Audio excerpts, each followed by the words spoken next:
Jeff Zarling, DAWA Solutions Group.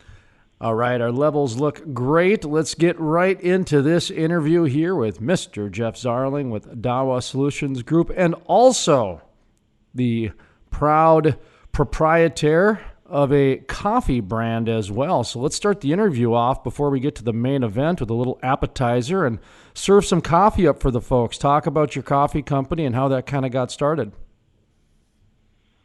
Yeah, it's a bit of a long, winding story, but the brief description is I own a grain elevator in downtown Williston and have been looking at redevelopment ideas, which had led me to look at craft brewing and coffee shops and other things in addition to condos and office space, etc.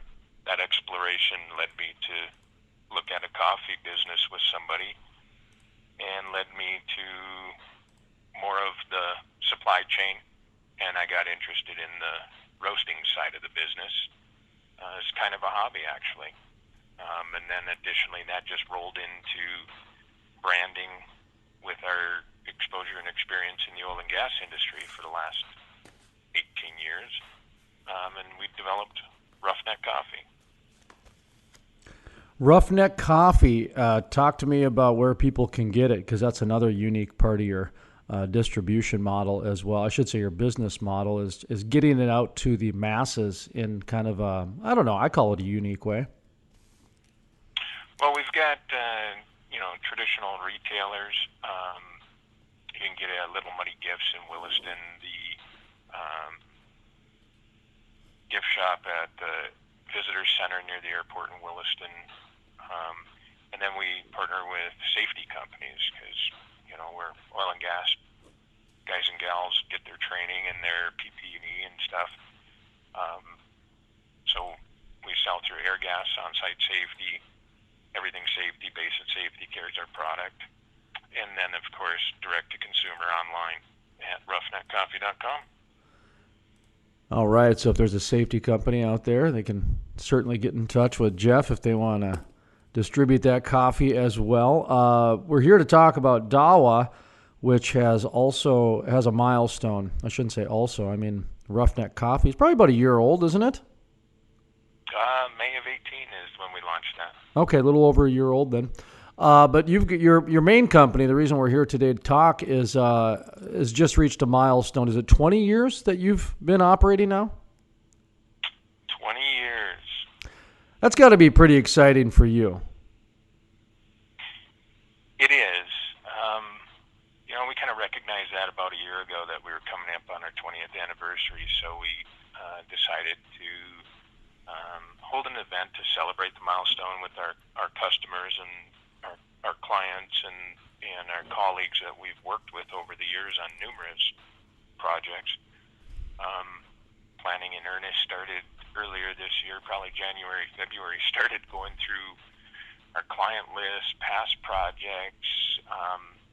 We do a lot of photography for our events and for the creative material that we do. So we had a ton of just reflection.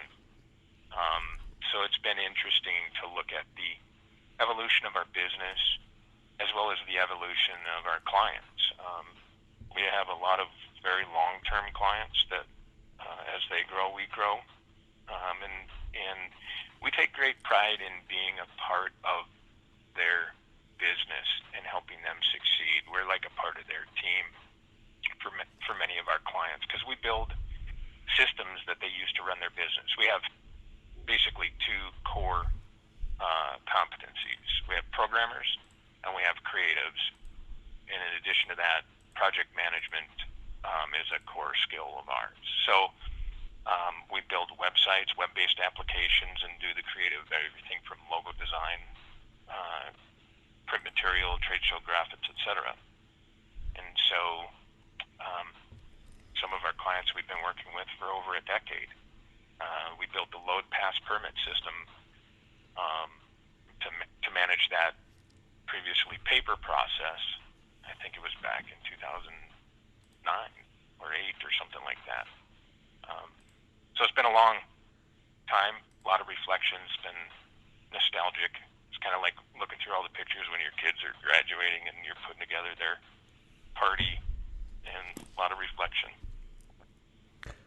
Jeff Zarling's our guest with DAWA. I met you, I believe, in Minot. I can't remember if it was the Golden Valley Country Club down in Minnesota, outside of Minneapolis, or if it was Minot at an event that you put on, that you were the promoter, organizer for. Yeah, it was Minot. It was a Minot one. Okay, I couldn't remember if you were down at that Minneapolis one or not. But anyway, that's neither here nor there. But that was probably 2013, 2014, just if I'm going off the top of my head here. Talk to me a little. Oh, go ahead. 12. Yep. That was 2012. Excuse me. Okay, well, there we go. I'm dating myself here with my memory. A lot's changed since then. We've had the ramp up to $100 oil. We've had the downturn. We've had the ramp up to $60 oil, $70 oil, we'll call it, whatever you want to say. Now we're having kind of that age of uncertainty right now. I don't know if you're hearing it, but I'm certainly hearing it out there from the Utica down to the Permian, to the DJ, to the Bakken, that, variety of reasons, companies overspent, and, you got the whole Colorado blueprint with their regulations that is a ban on oil and gas and a number of different things. So there's a whiff of uncertainty out there. But from then to now, just tell me about your experience a little bit from living in Williston, from, relocating there and kind of going to, church and seeing the Roughnecks kids and families and being a part of it, because this is the listeners out there are going to take advantage of this, because this is a real good opportunity to listen to the past 10 years of a booming oil patch out there. So how's it been the last 10 years for you? Well, really, it's been the last 18. I started business in Minneapolis in '99, and we moved. I was doing contract programming for small businesses and focused on the building industry, moved my company here to be near family in May of '02. It wasn't long after that, Jason, that we started hearing the rumblings. I mean, it started with the Elm Coulee field in 2003. My brother-in-law worked, downhole pumps, and I remember him talking about the activity in the Elm Coulee. And that was really, it was a group, I think some Halliburton veterans that put together the concept of applying the horizontal drilling and the hydraulic fracturing to the middle member. I mean, trying to tap that Bakken shale formation's been going on since they drilled the H.O. Bakken 1 in 52 or 53. There's conflicting records on that, but down in the Billings Nose, the Ness and Anacline, they've been trying to tap into that vertically into the upper member, but it was at Elm Coulee that we started to see activity. But then it was in June of 2006 that EOG hit the partial discovery well, and in 2006 it just started to get really crazy around here. People talk about 11 and 12, but in December of 2007. I served on the Williston Development Foundation board, Tom Ralsted's group, Economic Development. And that December, we typically had our annual meeting and awards for economic development. And he converted that thing into building the Williston Basin Summit because of what we were facing from 6 and 7. And in fact, I think if you do a Google search on that building the Williston Basin Summit, you'll find the agenda and pictures out there. State leadership, Senate and House majority leaders, the cabinet members, DOT, Housing, Finance, Governor Hoeven was here. I believe that was December of '08. We were ringing the bell back then, saying, "This is coming." There were a number of operators that were telling us what was coming, and we just couldn't get anybody to buy into the idea that this was going to be long-term and as significant as it was. And, the next few years, every year, it was just exponential increase in activity, challenges, infrastructure problems. We were ringing the bell on housing, workforce. We were yelling as loud as we could to get help and doing as much as we could. And it was just every year we couldn't believe the numbers. We couldn't believe the charts. When is it going to stop? You can't have this kind of exponential growth endlessly. And it kept going year after year. And it was finally in actually the end of 2010 when we just couldn't see traction with the housing that I got.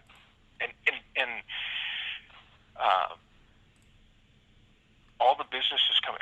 We're literally talking about hundreds of businesses and thousands of people descending upon Western North Dakota. When you think about the average wealth price, they were putting $20 billion worth of economic activity into a state that had state GDP of, I think, 52 billion at the time, or something like that.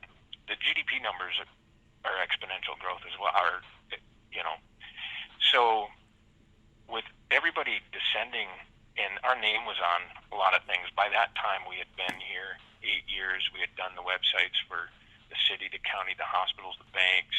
We were kind of a weird resource in a town of 12,000 people to have our skill set. You just didn't see it in a rural community like that. So we ended up doing a lot of things. Our name was on everything. We became a connecting point. People referred to us as the other economic development office. And people were coming to us to say, how do we connect? How do we do business? And the format wasn't there. So that's when we created the Bakken Oil Products and Service Show in October of 2011. But in pitching that show, somebody connected me with Vance at the Sleep Inn in Minot, and they had just moved the Williston Basin Petroleum conference from Minot to Bismarck because of the size and growth of that. They needed more space and hotel rooms. So they wanted to do something there. And we saw an opportunity and a need to connect people to invest in the opportunities in Western North Dakota to help us solve problems. So we actually created the Bakken Investor Conference we ran it in June of 2011.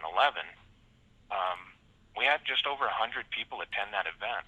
But as we go back and reflect, we ran that event for 3 years, 11, 12, and 13. That's the one you were at. I think you were at 12 and 13. And I look back at those photos, and I can see the people in that room who are the people that did projects in land development, housing construction, and other projects in Western North Dakota that helped us build the housing and the commercial real estate and the industrial stuff that we needed. It was fascinating to look through those photos and see the faces of people who we now know today are the ones that came in, did projects, are still here. Mike Dolbeck from Bismarck, Winsong Homes. I saw him in photos along with, just others, Sessions and some of those that have made deep investments and commitments to helping us build what we needed. The other one was, after we had done the investor conference and then the oil show, we turned right around and started planning for the 2012 investor conference. And at the same time, just the frustration with the lack of housing, we put together the housing summit, the Bakken Housing Summit in May of 2012 in Williston at the Airport Inn. We had over 350 people. We had to close registration. The fire marshal was getting mad at me because of the amount of people we had in that facility. And we had investors from across the country, around the world. We had people attending from Spain, Australia, Singapore, a lot of stuff from Florida, California, Texas, New York, and we had state leadership, we had local builders, we had just a ton of resources. We had Barry Ruttenberg, who was the president of the National Association of Home Builders at the time, spoke. We had Housing Finance, Mike Anderson at the time. We had a state panel, how to do business in North Dakota. We had, just all of that. And it was about connecting people. I couldn't build houses to solve that problem, but we knew we could create an environment to bring people together that were capable of doing it, show them what the need was, and we saw people connecting and getting deals done and making things happen. So that was 11, 12, and 13 were kind of I'd say that was the crucible moments where we were that was when the pressure was probably the greatest, the infrastructure needs were the greatest, and it was after that we started seeing DOT investing in roads. We got the WAS project off the ground. 2010 was when the planning started for the XWA airport, and we saw jet service in, I think, June of 12 after they did that resurfacing. The resurfacing of that airport to get the jet service took place the week of our oil show in October of 2011. It was kind of a bit of an inconvenience, but it also shed light on designing the airport in such a way that potentially you could use a taxiway for your runway during maintenance and construction. So it's been extremely interesting to look back and reflect. I mean, during the downturn, we had an opportunity to pause. I mean, the downturn was such a severity that, I mean, we had 40 to 60% decline in our business for 3 years in a row. So it was uncomfortable, but we survived that, and then we've seen, the return of activity. It's been interesting to hear people talk about the different phases and the names that we gave them, lower for longer and the new normal, and it's been interesting to reflect on some of those things as well. Jeff Zarling with us, DAWA Solutions, correct? DAWA Solutions Group. And then the name of the Bakken Oil and Product Show, what's the actual name of that again? I didn't write it down in time. So what's the correct name? Yeah, we call it the Bakken Oil Product and Service Show. There we go. Bakken Oil Product and Service Show. Now, my memory is that's a fall event, correct? Correct. It's the first week of October each year. This year it's October 2nd and 3rd. October 2nd and 3rd. So that's coming up not too far away. Go ahead and talk about that a little bit. Do you have some sponsors? Are you looking for sponsors? What kind of agenda do you have? I know you don't usually have like big speakers or anything. I know one year you brought in Myron Mixon from the old barbecue championship show, and that was kind of a big deal. But normally it's more about the products and the services from my past ventures to your show. Yeah, that was our original concept, actually. I modeled it after a builder's products and service show that we participated in the Twin Cities in the late 90s, early 2000s. And it was primarily, I mean, the need was so great to connect companies.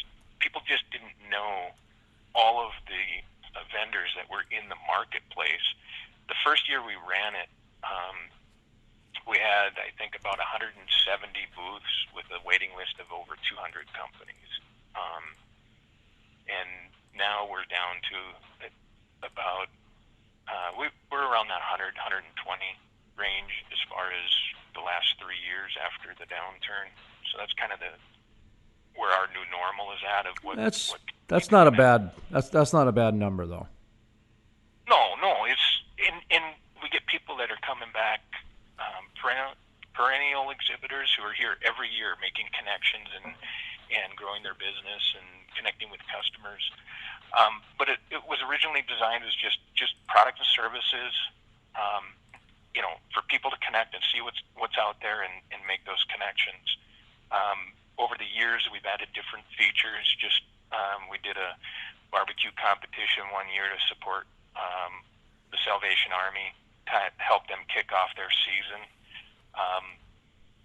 And this year, what we've learned from the marketplace, as things have settled down, people have a little more time now. And so what they've asked for is actually some additional content around it from the vendors and things in the marketplace. Actually, this year we have the industry forums, and we modeled it around our key audiences. We attract the day-to-day people who live, work, and play in the Williston Basin. A number of other conferences, people go to a place for a particular, whether it's NAPE or whether it's some of these water-focused ones in Houston or some things in Denver. we attract the day-to-day people who are in the marketplace here, all the way from the roustabout and truck to, frac, completions, downhole tools, things from an engineering perspective, safety, training. It's a wide swath of vendors and attendees, but it's in three key areas that we see: trucking and fleet, engineering, and then well site and facilities are kind of three topical areas that we are focused on, and we've added industry forums, three 2-hour forums from 9:30 to 11:30 on Wednesday, and from 2 to 4 on Wednesday, and then from 9:30 to 11:30 on Thursday. And we're excited about this. The fleet and trucking focus this year is the load pass permit system.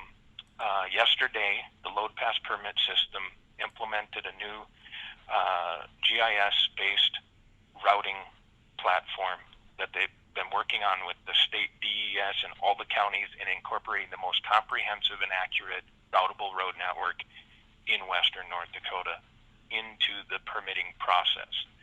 So we've been working on it for 2 years, and that went into production yesterday. So at the show, we're going to have the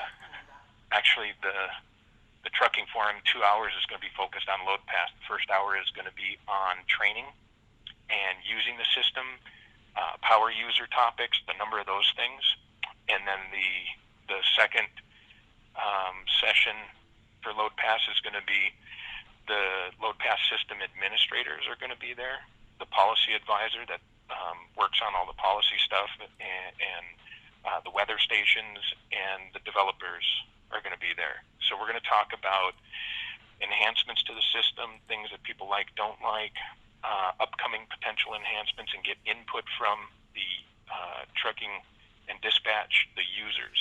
So we're looking at putting in a mobile app. We're looking at exposing the weather station information, which is being used by the counties to better. It's an effort by the entity to better isolate road closures associated with weather events. That's why these weather stations have been installed, and so it's something supported by the legislature to increase uptime and reduce the amount of impacts by weather events on road closures from moving equipment. So we're really excited about that one. The afternoon 2-hour session, the UND Petroleum Engineering Department is coming to Williston to present 6 of their doctorate level research program or research projects to the engineering folk in the industry here. So 6 specific Bakken related reservoir, downhole. The topics are posted on the website at bakkenoilshow.com, and Dr. Rasuli will be here. And we're actually promoting the UND Petroleum Engineering Program in a sister event that we're launching this year. Is the career fair targeted towards high school, college students, and their parents to understand the opportunities in the industry.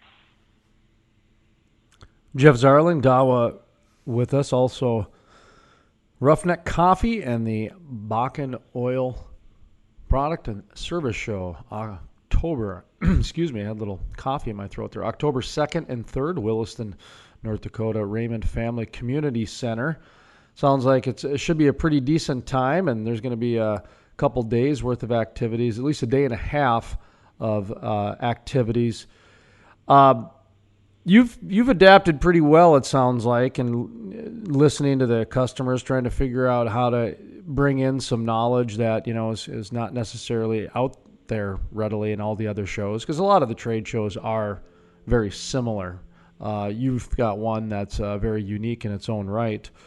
Talk to me a little bit about how it is putting together a show, putting together marketing campaigns, putting together connections when you're living in the heart of it. Yet sometimes, you got to connect outside of the industry. Do you know what I mean by that? To where sometimes it's hard to see the forest from the trees type of a thing, to where when you're in the thick of it, you might get so caught up in it that it's hard to see the other side. Do you ever experience that a little bit, to where trying to engage with the people outside of the industry might not be the same as what it used to be, type of a thing?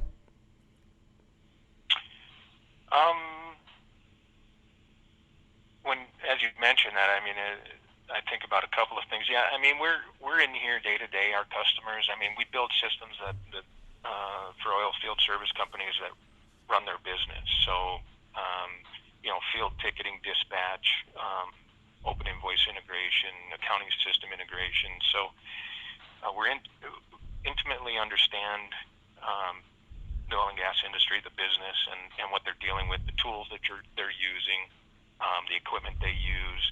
And so we see and hear a lot. So we've kind of got our ear to the ground when it comes to that. In a lot of different areas too. It's not just engineering. It's not just sales development. It's not just the water department. It's like you said. It's HR, and it's a lot of different areas. So that's what I'm getting at, is that you talk to a lot of different departments and a lot of different personalities and a lot of different hierarchies. Do you know what I mean by that, Jeff? Yeah, I mean, we see it. We work with from the dispatcher and office admin to working with management and leadership. We get engaged in things, some of the local operating company leadership and some of the challenges they're facing. I mean, with workforce recruiting, I mean, that's why we added the career fair, because this whole workforce, we said, well, maybe we talked about it for a year, and we've been engaged with the workforce development stuff that's going on in Watford City, as well as a group here in Williston coordinating some things, and we saw this as an opportunity. Having the engineering group here, we saw it as an opportunity to create a venue where we can connect industry, educators, and high school and college students, and it's always been, I think, the role that we've played is connecting people and disseminating information. That is really the role we played in this event production stuff that we've done. It's always kind of been this little thing outside on the side of our core systems development and marketing services, and some people, you could argue that it's a lack of focus, but it's like a buddy of mine said, we use our business to affect change in our community, and it's just a part of our DNA, is problem solving. So we continue to do it. But yeah, as far as like visibility, and you got to pay attention to what's going on, and you have to lift your head up from the desk sometimes and get outside of your normal circles to see some other things that can be applied and incorporated in what we're doing. There's a lot of stuff. I mean, at the state level, with what Commerce is doing, there was the release yesterday or today, that press release from the university system on the implementation of that. I think it was House Bill 1116 or something on the tuition reimbursement or grants. So it's now how do we get the industry and business to utilize that program? We start by sharing that information and figuring out how you get the subject matter experts to assist the companies in implementation. And it's exciting to see, what Hess is doing with their JET program. Oasis is doing some things with internships, and it's a lot of exciting things going on. Sometimes people get frustrated and says, why isn't anything happening? There's a lot of stuff happening out there. You just have to kind of lift your head up and look around sometimes and see it. Jeff Zarling, DAWA Solutions Group with us. Mind if I ask you a couple questions before we conclude the interview, since you're a wealth of knowledge when it comes to oil and gas? You absorb it, you live it day to day. Shoot. All right, good deal. So one of the stories that we've been tracking for about the past 3 years on this program is what I just call the essence of capitalism. I look at the energy industry, and in my opinion, and I feel like I've been able to back it up pretty well with evidence, both anecdotal and scientific, that the energy industry is really one of the last, if not the last, bastion for capitalism. The type of industry where the you've got the opportunity to be a roughneck working one day, and you figure out a new vibrating tube, and the next day you invent it, and then Marathon signs it, and Conoco signs it, and all of a sudden you're a president of a company. And we've got an example that we've interviewed in the past couple months, and that's Patlock Safety Solutions out of Watford City, 201 Main Street, Watford City. Pat Young, he was a roughneck, and now he's a president of a safety company, type of a thing, because he's got a product he figured out that works. You've experienced capitalism with your RoughNeck Coffee and everything else, but on the other side, you've really helped a lot of these people, from the corporations all the way down to the single one-man shops. So what is your perception and your answer or observations when it comes to the essence of capitalism in the oil and gas industry?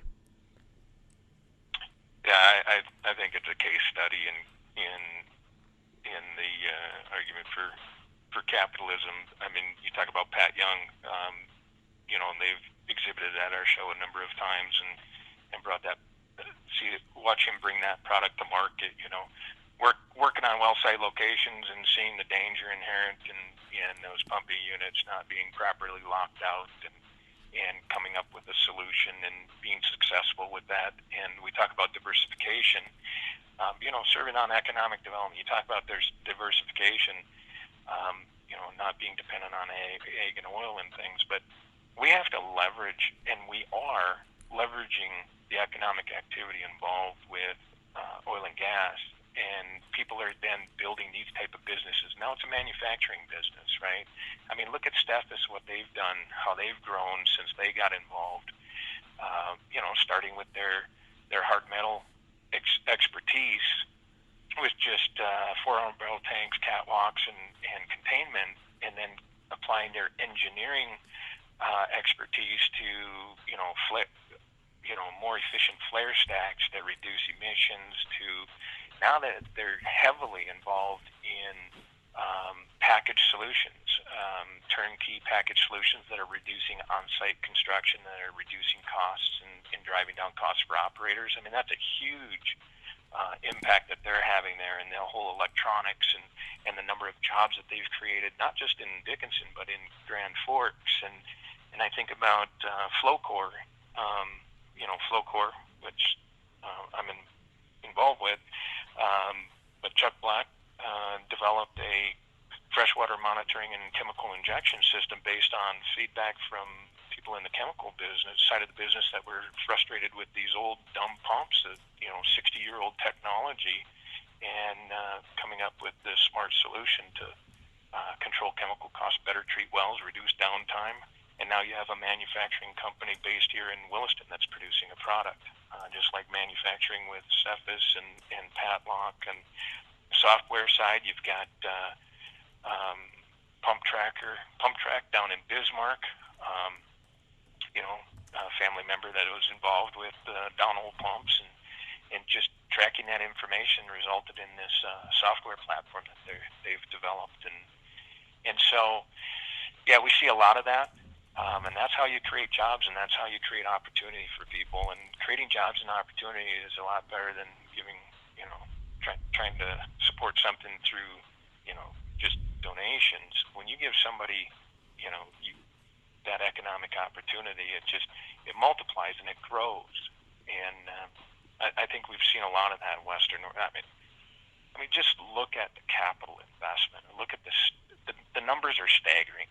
I mean, find a chart and look at the state GDP and the makeup of it. It's incredible. You look at the sales tax dollars, and you average annual wage. Look at the average annual wage in Williams and McKenzie counties compared to the rest of the state and the country. Look at the average annual wage in the oil and gas industry is over $110,000. Those are things that contribute to people's financial and well-being, and I mean, there's a lot of incredible opportunity, and it's been a pleasure to watch it, experience it, and see people be successful.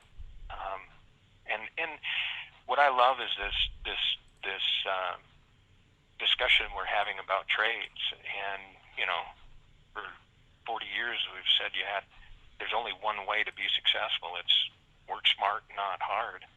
And, the whole micro, work smart and hard. I mean, we see people in this trades coming out with 2 years of education, starting at $60,000, $70,000 year salaries, doing skills. There's more one way, and Western North Dakota certainly exemplifies that and shines a light on it. Let me ask you about bridging communications between the east and the west side of the state. You're aware of the issues that have happened in Colorado with the just organization of special interest party through what I would call liberal cities, and not that I would, others have called it in the media, etc. We've heard the same rumblings in Austin, Texas, and Fargo, North Dakota, as the liberal cities and oil and gas states. You've been in North Dakota for a long time to know that there is a little bit of the Hatfield and McCoy when it comes to the east and west of the state. There's a sod buster, donkey pumping mentality type of a thing. So much, Richard Wardner, is he the majority leader? Anyway, he's majority leader, yeah. Yeah, the Prairie Dog Bill, he championed that because he wanted to ensure Western North Dakota got finances because other districts seemed to take it, even though 50% of the state's budget comes from two oil and gas taxes. That, by the way, that was one of the most remarkable statistics I've seen. And I had to second guess myself, should I be overwhelmed by this? Because that seems amazing to me that an entire state would rely on two taxes from one industry for such a large percentage of their budget. That is part of this context of the question. You're in the communication business. You do a very good job at the conferences. You know how to connect with different people. I was in the you were in the conference at Gillette as well. One of the things that was talked about by the moderator at one of the panels is the energy industry is missing that. Where's the beef? Where's that connection? That type of thing. They haven't had that in a while. So there is those thoughts about the environmentalism coming into play here, creating. Look at the Meridian Energy Group and the Davis Refinery. They had to spend a year with red tape due to environmentalist groups, and they call that the new normal too. So the question is about bridging the gap, communicating with people who are not necessarily going to church with the people that work in the industry, that are not, going to the ball games and that sort of thing. Because Fargo, on the east side of the state, you're talking 65% of the population on the east side of the state. And yet 50% of the budget comes from the western side of the state. So you see what I mean, to where there needs to be some communication done here. Well, I think the interesting thing about that, Jason, is that communication is there in those areas because those are some of our largest service providers here in western North Dakota. Are some of those companies based in Fargo and Grand Forks, and so they're able to tell that story there in the marketplace. I mean, North Star Steel, AE2S, JLG. I mean, these companies that are based in eastern North Dakota, they know as well, if not, they know as well as we do the importance of this industry. Because they've seen their businesses grow exponentially due to this industry. So they're able to tell that story instead of us having to tell it all the time. So they're hearing it from multiple sources. I mean, there's still people who don't have access to information or don't expose themselves to that, or choose to react to it in a different way. But I think we're fortunate that we have those companies that have been able to participate out here. And I mean, frankly, we did, as you know, the needs out here were so great, there was no way Western North Dakota could provide the services that it needed to itself. I mean, so companies descended on here from all over the state, all over the country, Idaho, Minnesota, South Dakota, Montana. But I mean, if you come from Grand Forks or Fargo and you drive around Williston, Watford City, and Dickinson for any amount of time, and you're going to recognize an awful lot of logos. I mean, it's just from subcontractors, general contractors, construction engineers, icon architects. I mean, these are the firms and the companies that are building the infrastructure, designing the buildings, the water projects. So there's a lot of communication. I see they write letters to the editor. So there's some visible things, but they're having those conversations with the people that they're going to church with, and that their kids go to school with, and that they're sitting at sports with, and so I think we're fortunate that that we have those people that tell it from their perspective of what they're experiencing out here, and not just take our word for it. And the Petroleum Council does a good job of the teachers' tours, the legislative tours, of getting them out here and seeing it firsthand. I mean, it's hard to form an opinion about something unless you've gone out there and looked at it. And the same goes the other way. I mean, we need to understand the challenges that those communities face. I mean, we understand their flooding, their water issues. We have to understand that and form an educated opinion about that, and how do we all work together with the state's resources to solve the problems from a larger perspective. So there's some disinformation and misinformation out there, but I think we have a lot of good things going on from a lot of entities. The one thing that, as you were talking, I was just thinking about UND, the University of North Dakota, which is on the eastern side of the state. I see them as being a real opportune player in the communication because there's so much. Well, I think Harold Hamm, doesn't he have a library or a wing named after him now? He's donated so much money. Yeah, something with the geology or the petroleum engineering department. Yeah, it's just to illustrate the point that there's at the University of North Dakota, which is Grand Forks on the eastern side, 75 miles north of Fargo, which is probably, I think that's got to be the second or third largest city, depends on that. The oil industry does a lot there with the EERC, the Energy and Environmental Research, their carbon capture. Obviously, the federal delegation does quite a bit with the EERC too. I see them as being a pretty good, like I say, a player in terms of bridging that communication gap, because the one thing that does concern me as a individual who really does love the oil and gas industry for the essence of capitalism it brings, for the jobs it creates, and quite honestly, just for the opportunity it brings communities, is that on the eastern side of the state, for every one person added to Watford City and Williston, they're adding 3 or 4 to Fargo and Grand Forks because of the universities.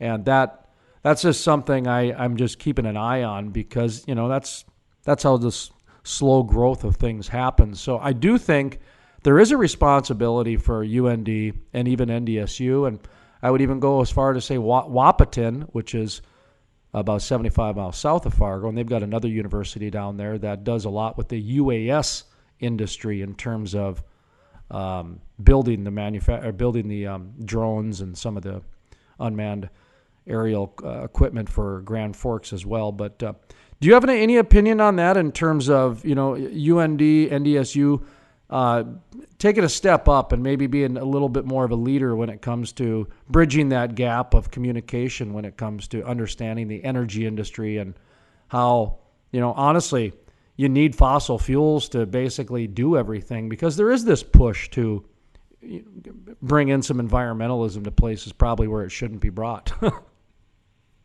Anyway, your thoughts on that, I guess.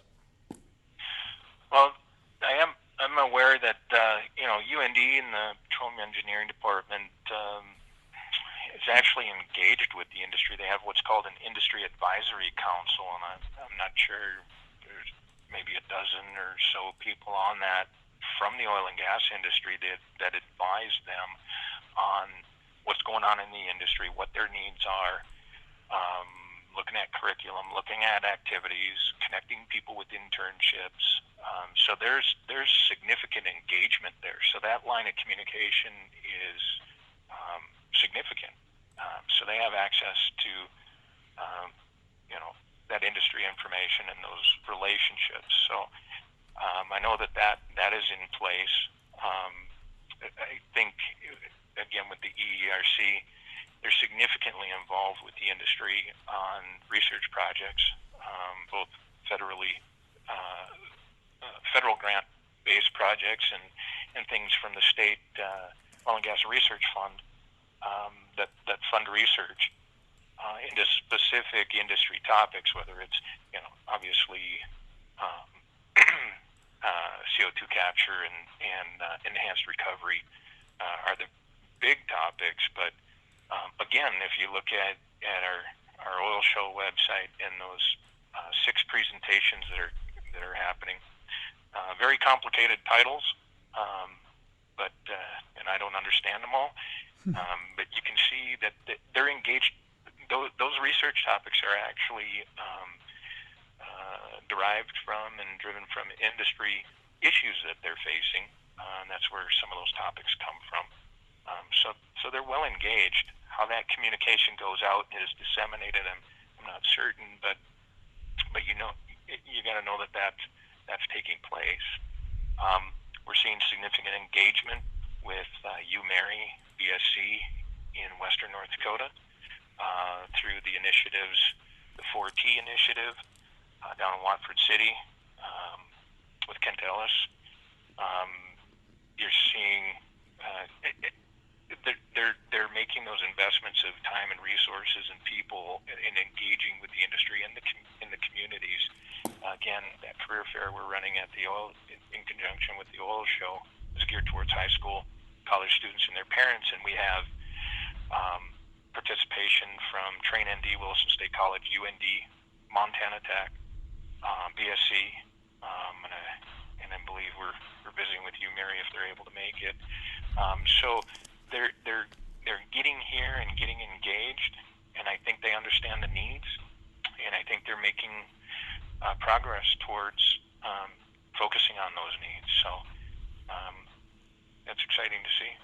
I was just thinking, too, I think Kathy Nessett, with formerly Nessett Consulting, now just Nessett, I think she's going to play a big part in this, too. She was with obviously the school board or the state education board. I forget the actual name of it, but she was, the chief education person, and now she's transitioning over to the Petroleum Council. I see she's the incoming president of the elected president on their board, or whatever their system is over there that they have of hierarchy. But she's taking on some leadership roles, and just kind of her path. She's always been one that's been able to connect with some people outside the industry on a fairly easily engagement process. I've noticed with her, she connects very well outside the industry, and some don't. That's just, some people connect easier in the industry, that type of thing. And so I don't know if you have any comments on that. Kathy pretty well, that she's got a knack for this type of thing. Do you see her stepping up and being kind of maybe that person that can be almost like a face for that bridge that's going into the next generation? Well, she certainly has been traditionally over the last 8 or 9 years, I would say. She actually spoke at our first investor conference in 2011. She's very engaging and helps people understand what's going on. She's originally from New Jersey, right? And so she brings, some of that. Although she's been here since, I believe, the late 70s, she talks about that perspective and she has those relationships and so has that view. She's very engaging with people outside the industry, and you see her. She's been a part of the Bakken 101 type presentations that the NDPC does in conjunction with their Bakken rocks, cookouts that they do throughout the communities to engage the communities and educate them. She's long been a part of that process. She's often speaks at the annual meeting to the sessions that they have that are open to the public prior to the annual meeting starting to help people understand. And those meetings have been in Grand Forks, and last year I believe it was in Fargo. And those are well attended. And so it's an opportunity to get that information out and have that discussion when questions come up and people want to know about horizontal drilling and hydraulic fracturing and what that's really about. Because once people, get beyond the headlines and the talking points and actually look at what things are, it's like when talking about, the conversation of understanding challenges in the West and challenges in the East. We just have to have that dialogue and engage so that we understand instead of just regurgitating what we hear somebody else say. Educate yourself. Take an opportunity to do that, and I think she's done that for a long time. Has done it well, and again, serving on the State Board of Higher Ed, serving as the president of that for a period of time. She's been engaged at that level as well. Jeff Zarling, DAWA Solutions Group, celebrating 20 years in business. And that's why we have the good gentleman on today. He's been absorbed in the oil and gas world for nearly 20 years now, and actually 20 years. And let's just go ahead and round her up here and wind her down and give yourself a nice big plug and a pat on the back. Let people know how they can keep you in business for another 20 years. That's wonderful. Yeah. Well, we're here in Williston doing systems development and marketing solutions and offering up the oil show for people to connect and conduct business. So we've appreciated the opportunity to do that in Western North Dakota. My friends back, we spent 12 years in Minnesota, and they used to ask me, "Are you glad you moved?" And it's always been a resounding yes. I mean, we love being here, being around family, and the opportunities, not just in the business, but engaging in the community and in the political process, have been things that I don't think would have been available to me back in the Twin Cities. And so I've personally enjoyed that opportunity and thankful for Tom Ralstead was a big part of engaging me in the community and in the economic development area. And it's been a wonderful experience as we reflect on that.